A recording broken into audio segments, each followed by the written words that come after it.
Welcome to the Microsoft Teams Admin Center overview. If you've never seen this and you don't have access to it, it means that within your Office 365 tenant, you don't have the administrative access to manage this. If you've only been setting up permissions within the Teams app, like by team, that is a very inefficient way to do things. What I'd like to do is start with Teams going from the bottom up. I'm not going to go into users because this is a live Teams installation and I do not want to show you the names of any users. All right, call quality dashboard.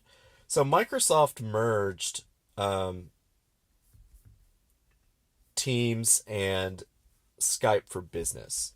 And because of that, you do have a lot of these call-centric features. Now, whenever you make a Teams call, there's an option for people to rate the quality. And then Microsoft obviously is doing their own analytics to rate the quality. So this is pretty interesting. If you have users complaining about bad call quality, you can get into this and see if it's system-wide or if it's really just on their end. So there's a lot in here. I recommend you getting to know all the reports within this Teams admin. You don't really need the legacy portal unless you're applying a license for students.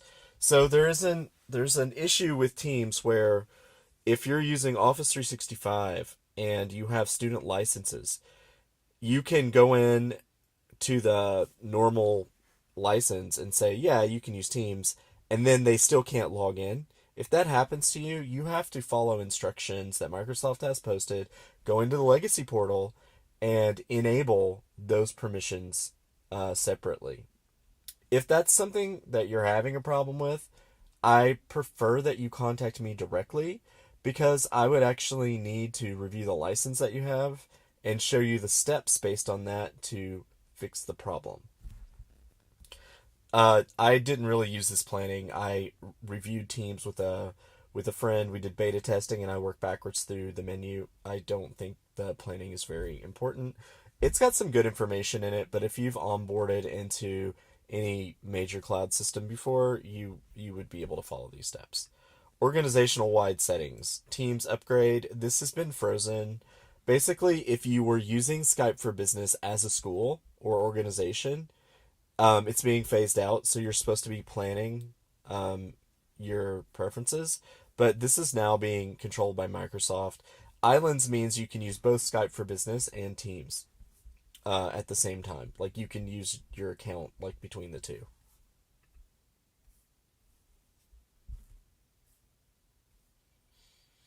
Um, Teams settings. So again, you want to go through this. This is important, I think. If you're using Dropbox or Google Drive, you can turn on these integrations. We do have teachers using both. And anything that is not being used, you want to shut off. So in general, as you check this, if you find things that are not being used, you need to turn them off because they will just pop up as options for people and be confusing. So I'm not going to go through each one of these, just a couple of important ones. Guest access. We have this on. I, I was in a IT security group and they're like, no, turn it off. You'll be hacked. We need guest access because we're inviting parents to conferences. We're inviting guest speakers in.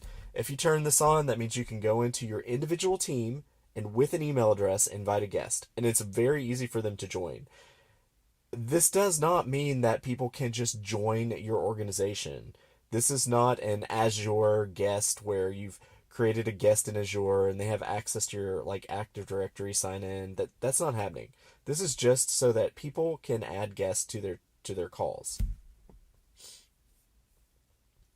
All right, I'm going to go up to a couple of important ones. Let's go to Teams policies. So within Teams policies, you can make permissions and then go into users and apply these permissions to change what they can do and what they can't do. An important point to note is trying to do this in mass is not going to work. I would say you want to set up the policy and then apply it 10 users at a time. I tried to do some bulk applications using group names and then just using mass selections, and I had a lot of errors. Doing it 10 to 20 users at a time works. If you have a really big organization, um, I would knock that up to 20 and do 20 people at a time until everything is applied. So let me go into Students Global. Um, Currently, I turn these off. So the students have to be invited to things. They can't create private channels within the team. I don't want them making channels, and I don't want them discovering, sitting there and just trying to constantly find and join, find and join, find and join. Okay, let me go to meetings, meeting policies,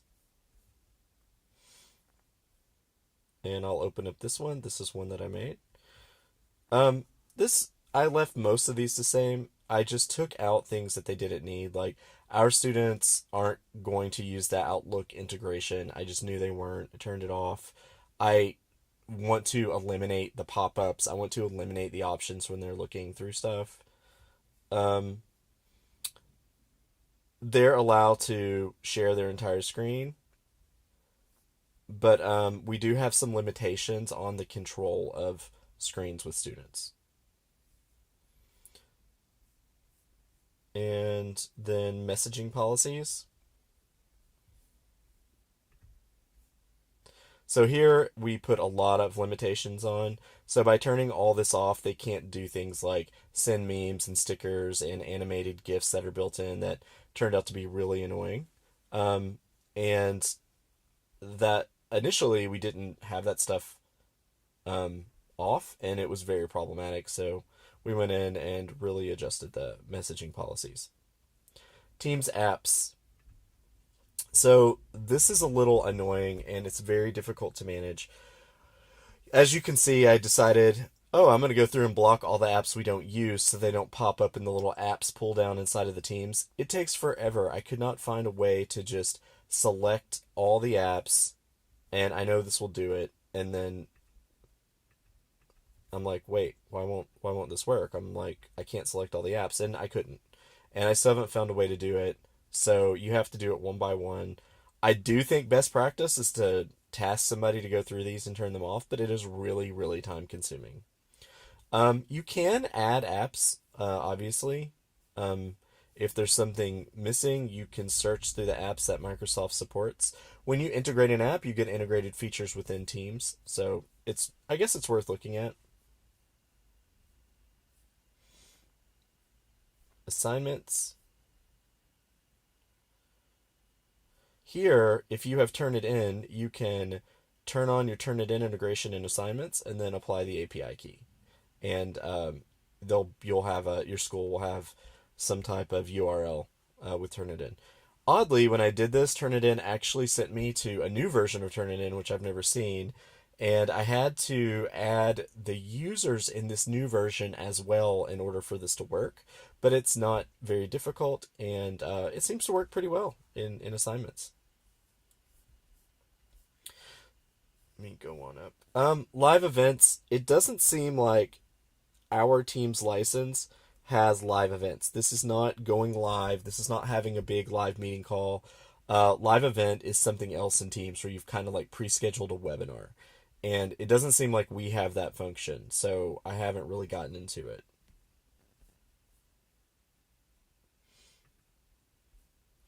I have found no need or use to do policies in here yet. Let me go to the dashboard.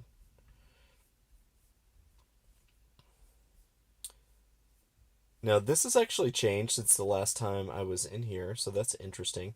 Normally, this dashboard is populated a little bit differently, and this user search was up here in the right corner. I started having issues in this user search. I would put users in and I couldn't find them, but I would go to users and I could find them.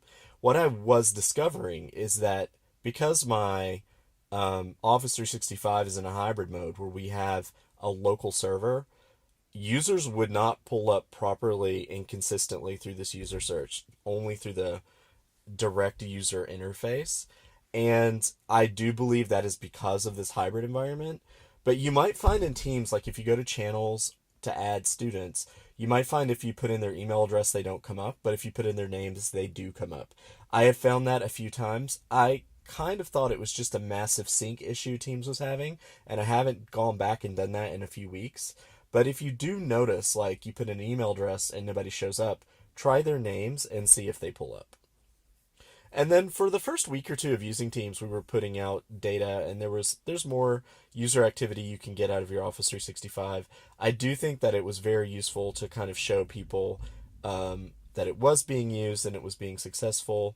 Unfortunately, I tried to correlate an increase in Teams to a decrease in email, but because almost everybody had email notifications set up from Teams, they were still getting a ton of email. The engagement probably wasn't there, but it's kind of difficult to manage.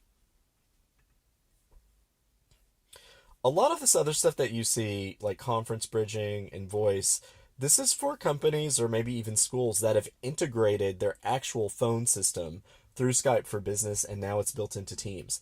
So if you haven't done that, you can actually skip a lot of these. You don't even need to get into them.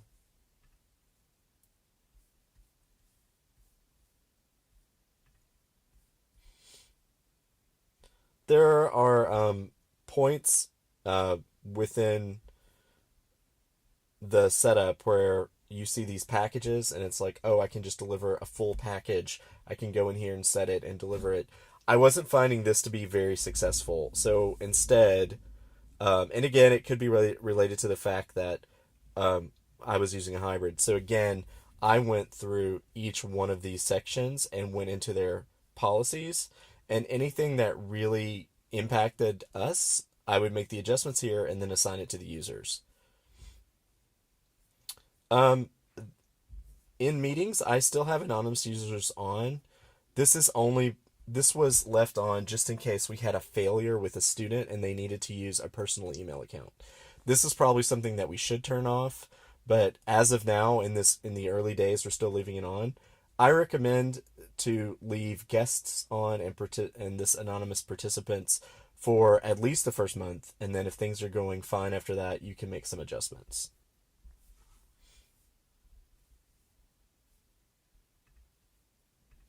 And then here's where you can generate and pull usage reports, and they're pretty good. And you can go to downloads, download to Excel, and run your own analytics. So I do think that's important to do, especially if there's some dissension within the ranks and people are like, oh, nobody's using Teams even though we're supposed to. It's horrible. This will really tell you what's happening within your environment. It shows you the past and not the current day. So usually you can get reports within the last 7 days, but not the current day. So like if it's Thursday, I might be able to get reports from Tuesday and then 6 days back, if that makes sense. I usually can't get reports for Thursday until maybe Friday or even Saturday. All right, that's all I have. I hope everybody gets into their team's admin center and goes through these settings and starts adding the core settings they want everybody to follow here instead of asking people to go into their individual teams and trusting them to make those settings.